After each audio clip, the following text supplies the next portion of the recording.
A indisciplina na escola é um tema recorrente e há que distinguir entre indisciplina e violência. Às vezes confunde-se, muitas vezes naquelas imagens de televisão mais de violência e vem-se logo falar da questão da indisciplina. São coisas distintas, penso que isso todos estamos de acordo, e a indisciplina é de facto algo praticamente permanente na escola e com uma forte expressão na sala de aula.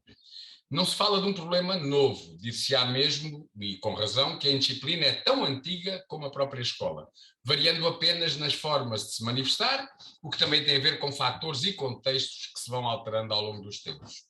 É um fenómeno complexo, como foi dito pelos nossos convidados, que vai variando de intensidade, mas que perturba o trabalho a desenvolver, o curso normal do processo ensino-aprendizagem, e que, segundo João Amado, pode ser identificado em 3 níveis distintos dentro da sala de aula: o desvio às regras de trabalho na aula, a perturbação das relações entre pares e os problemas da relação professor-aluno.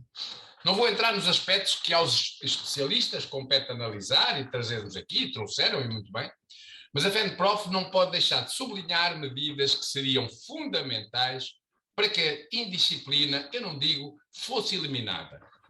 E eliminada em absoluto, penso que isso não será possível, mas muito mitigada.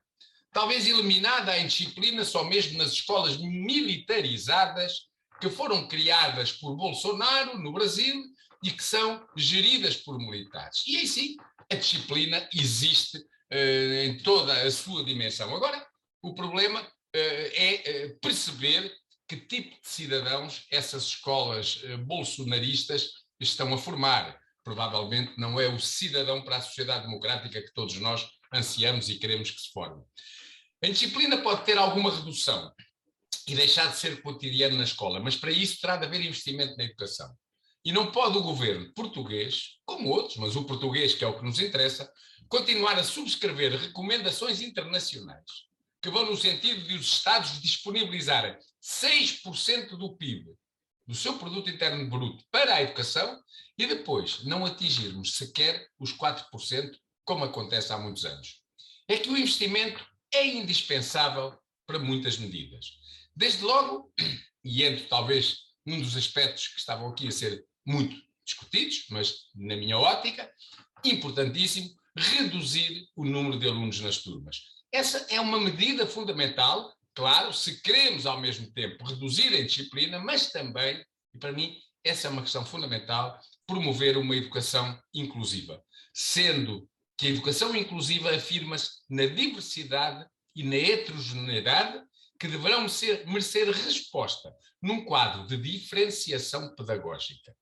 E isso não é possível com um elevado número de alunos nas turmas. Não é praticável. A indisciplina combate-se com mediadores entre a escola e as famílias, com o desenvolvimento de projetos que promovam o respeito pela diversidade e que combatam fenómenos de racismo, de xenofobia e outros, reforçando equipas multidisciplinares que acompanhem o percurso escolar dos alunos e sejam mediadoras de conflitos, reforçando apoios, coadjuvações, tutorias nas escolas e sem confundir umas com as outras. Por vezes ouvimos dizer, temos lá mais umas coadjuvações que estão a dar apoio a alguns meninos. As coadjuvações são outra coisa e os apoios não são coadjuvações. Estas serão apenas algumas, entre outras medidas, muitas que a FENPROF tem vindo a apresentar aos responsáveis da educação em Portugal, a vários ministérios, vários governos, mas infelizmente que têm caído em saco roto porque não são possíveis de concretizar num sistema subfinanciado. Em relação aos professores, uma primeira medida que ajudará a lidar com a indisciplina na sala de aula é essa ser parte, matéria do currículo da sua formação inicial e que na formação contínua seja considerada como componente da formação específica para todos os grupos de recrutamento. Fundamental também será reforçar a autoridade do professor. E eu disse autoridade, não autoritarismo, porque esse já vai chegando de alguns órgãos de gestão que atuam nesse registro. A autoridade reforça-se com valorização da profissão de professor, com medidas que atraiam os melhores alunos do secundário para os cursos de formação inicial e com a promoção da imagem social do professor.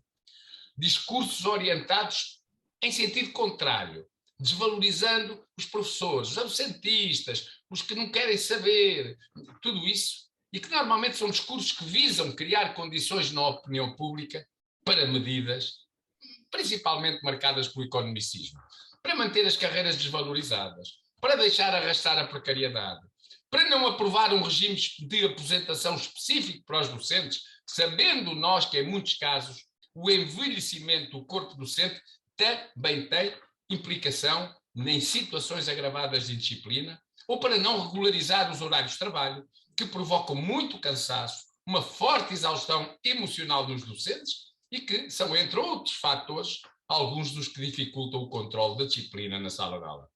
Ouve-se dizer muitas vezes que o problema da indisciplina é um dos vários que contribuem para a grave crise da educação no mundo e atribui-se esse problema, em primeiro lugar, à escola pública, sendo até frequente ouvir dizer que nos colégios privados esse problema não existe, ou se há, são casos perfeitamente residuais.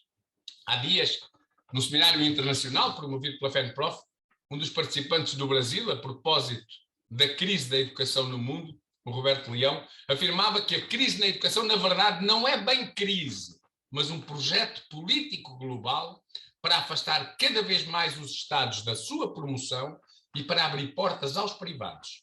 E até acrescentava que depois, através do PISA, se vai formatar e padronizar, avaliando da mesma forma em todo o mundo. Chama-se isto globalização da educação. Bem, mas voltando à indisciplina, mas também é aplicável em muitas outras áreas da educação, não basta ao Ministério da Educação divulgar literatura sobre todos e mais algum assunto. A Direção-Geral de Educação, enfim, nós encontramos literatura sobre todos os assuntos e a indisciplina também. Mas é preciso mais do que isso, mais do que a literatura. São necessárias medidas concretas, efetivas, que contribuam para resolver os problemas da educação, das escolas, dos professores e, em último lugar, dos alunos. E é tudo o que temos hoje para vos dizer, ou pelo menos eu.